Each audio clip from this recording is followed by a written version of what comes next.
thank you, Commissioner Warren. It's exciting to be here today. A lot going on right here in Big Ten land, and I want to congratulate Commissioner Warren on a great couple months here and leading this conference into the future. And a lot of people, I'm sure, had a hand in that, and certainly want to tip my cap to all the presidents and athletic directors and everybody involved with it, but certainly Commissioner Warren being a big part of the expansion here of the conference. Really want to thank the leadership of President Johnson and Gene Smith, two people who have had a huge impact on my career here in a short period of time.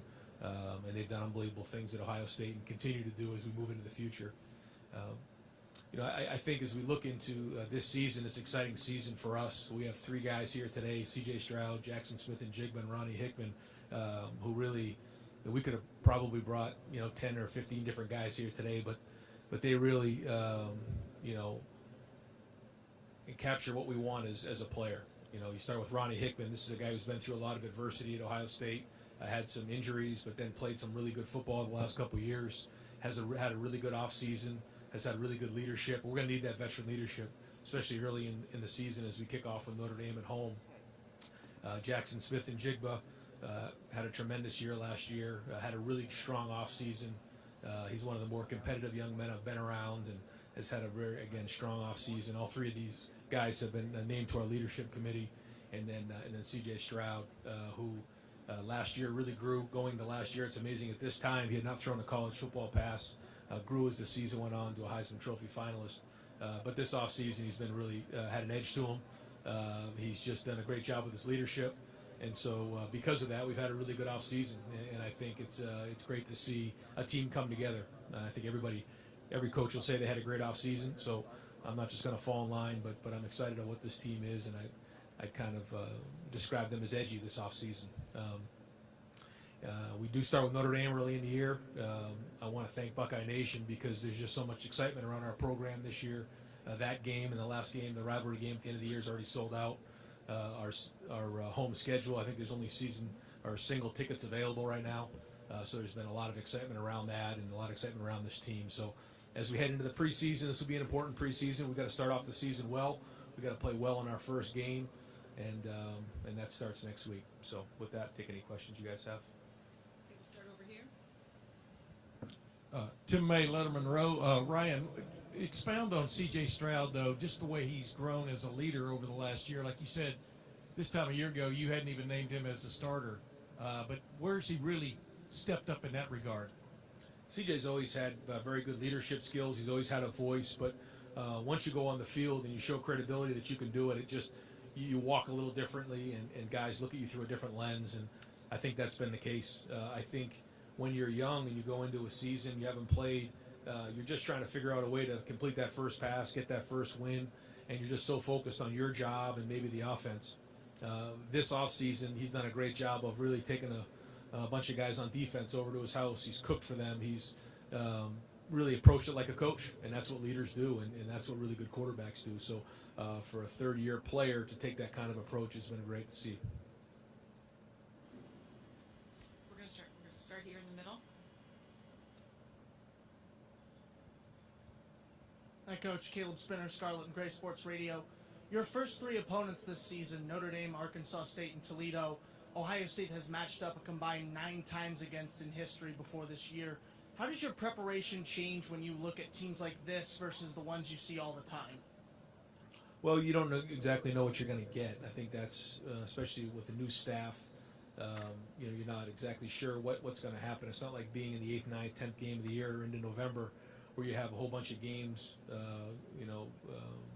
cut-ups to watch and expectations and tendencies. So you have to focus on yourself. You have to focus on fundamentals. You have to be able to adjust in game and try to do the best you can to have contingency plans in place for those games. We'll go here. Hi, Ryan. Dave Biddle from 24/7 Sports. In year one of the Jim Knowles era, so to speak, on defense, what are reasonable expectations in year one? Like, I'm sure improving isn't enough. You guys need to markedly improve. Just what are your thoughts on your expectations for the defense? Yeah, I mean, at first we have to play winning football, and that starts with stopping the run. I think that this offseason has been excellent in terms of them installing the defense, in terms of schematics. I think our new staff has done an excellent job, and Jim with the linebackers, Perry with the safeties, Tim with the corners, and obviously Larry up front. They come back with a lot of experience, almost the entire defense back. And really, almost the entire Rose Bowl team is back from last year. So that's exciting. So we have a little bit more experience there. So that part's good. But no, a new scheme, new coaches. All of those things are new. And I think going up against them in the spring and then seeing what's happened this summer and now into the preseason, it's been exciting to watch. There's just an aggressiveness about them. But in terms of expectations, we expect the top 10 defense. That's what we want. And, when we've played our best football, it's because we played really good defense. And we've been balanced and played complementary football. So, we want to obviously stop the run to begin with and then go from there. But we expect a top 10 defense. Yeah, Rob Aller, Columbus Dispatch. Ryan, you said Jackson's one of the more competitive guys you've seen. These guys are all competitive. What makes him different? Can you have any detail, or can you get into that a little bit? Well, he's not a real a talkative guy just in terms of on the field. He kind of keeps to himself. But when he says something, people listen. And when he does speak, he's got a backbone. He's strong in what he says and his opinions. And he believes in hard work. He believes in toughness. When you watch the way he plays, he's tough. Winning really matters to him. He tries to win every rep when he's out there. I've just been very impressed with the way he's practiced, the way he plays. He doesn't want to miss a rep. That's just the way he is. He's a no-nonsense kind of guy, and he doesn't stand for people making excuses. He doesn't stand for people not being accountable. And for somebody who isn't real talkative or loud, he does, in his own way, hold guys accountable. And I think his competitiveness shows that way. He leads by playing really, really hard. And I think you saw that, especially in the last game, but you saw that in other games as well, just how hard he plays. Hey, Coach. Steve Halwagon, Bucknuts 24/7 Sports. I want to ask about the offensive line. Got a couple new starters there this year, and they did a pretty good job last year keeping CJ clean in pass protection, but I know there were some concerns maybe with physicality in the run game. Just what are you going to do to bring that new offensive line around and develop some depth behind the starters as well? Yep, those are areas of focus.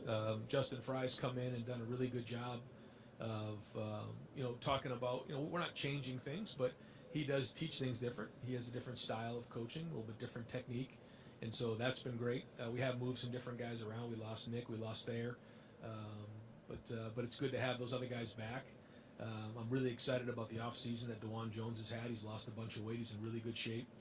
Same thing with Matt Jones. Donovan Jackson stepped up and had a really good offseason as well. Luke has been a leader, and Paris moves to left tackle. So, that's a pretty good group right there. But like you said, I don't know if it was the physicality in the run game or just maybe the fits weren't right. But when we needed to, at times we didn't get it done. Other times we did. When you look at our numbers, they were very, very good, and we did run the ball when we needed to. But that balance is what we want. And certainly when you get to short yardage situations, big games, red zone, you got to be able to run the ball at a high level, and that's going to be the focus. And the offensive line, the tight ends have a big hand in that, the running backs, but also Coach Fry in the run game. So. Hi, Ryan. Bill Rabinowitz, Columbus Dispatch. I know you made a big point of emphasis during the spring on leadership. You just talked about CJ's leadership. In the summer, players obviously have to take the initiative. What have you seen in terms of that for your team? Yeah, so we really did an extensive, study on how we wanted to handle leadership this year. We had two different periods where we elected a leadership committee, and those were, different positions, different position groups, different classes. They were voted on by the team. We went through the spring, and we re-voted as we came back off of the break in May, and we really intermingled the team. We tried to stay away from the position groups as much as we could, and I think that brought the team together a lot more. It also forced guys into leadership positions. I think the thing that was neat was that the first round of leadership was not the same round in the summer. So some guys maybe, took a step back, some guys took a step up. And so now as we head into the summer, we kind of have an idea who the captains are going to be because we've already gone through it once. And I think it's something that we're going to grab onto moving forward. And it's put guys in a situation to have a voice. And, I'm hoping that this pays off for us during the season.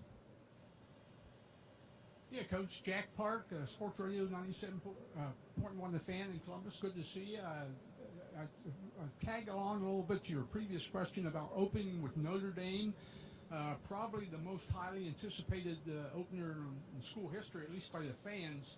And how has that impacted your players compared to other openers you've had both in the NFL and college, if any, or maybe not at all? Yeah, Jack. No, it's been real. I think our guys feel it. I think they feel the excitement. I think they feel the anticipation. I think they just feel the community rally around this team. But that first game being a night game is, I mean, how else do you cut it? It's going to be electric, and our guys know that. So there's a little bit of urgency about them, and there's going to be this preseason. So last year we started on the road at Minnesota. And that was a big conference game on the road with a very inexperienced team. So we had to play well in that game. That's similar this year. Now we're at home, a little bit more experienced team, but the plan's going to be the same. We got to play really good football in that first game. And I think when you look at our season, we have to have competitive stamina.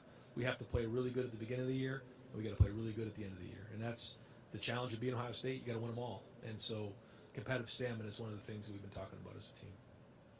Coach, all the way back on the TV platform, please. Coach Levon Whitaker, ABC 57 in South Bend. Coach, kind of to piggyback off my friend up there, opening up against Notre Dame, and that builder that you talk about, what is that doing for your team? But also, in addition to that, with a guy like Marcus Freeman, who went to Ohio State and played at Ohio State, do you think that a team like Notre Dame should join the Big Ten Conference under the leadership of Freeman, and just because of the build-up that you had this season? Well, I think it's an exciting time for our fans, an exciting time for our team. It's obviously an exciting time for the Big Ten, and obviously the things that have gone on here in the last couple months. And so I think it's a great opportunity to play against a really good opponent. Marcus Freeman does a very, very good job. He's got a really good staff.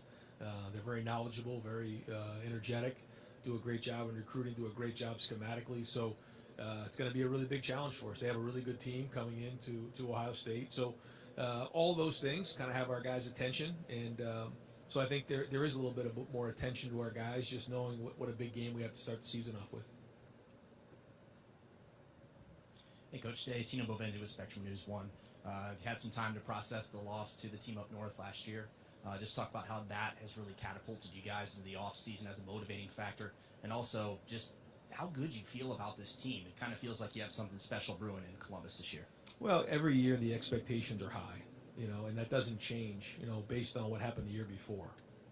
The expectation is to win them all, and I said that in my opening press conference when I was named the head coach, and that's just the way it is. So, maybe at some places 11-2 with a Rose Bowl victory is a good year. It isn't at Ohio State, and so our three goals are beat the team up north, win the Big Ten championship, win the national championship. That's the goal. Those three things didn't happen last year, so that didn't change this year, next year, the year before. Just a different team, a different group of guys, more experienced. Again, when you think about those first few games last year, I mean, we had a lot of young guys, and now we've gone through a whole season of off season together. I think our guys are a little scarred. They're a little calloused. They know what it's like to lose a game, and that's not fun. And so, we remind our guys about that regularly.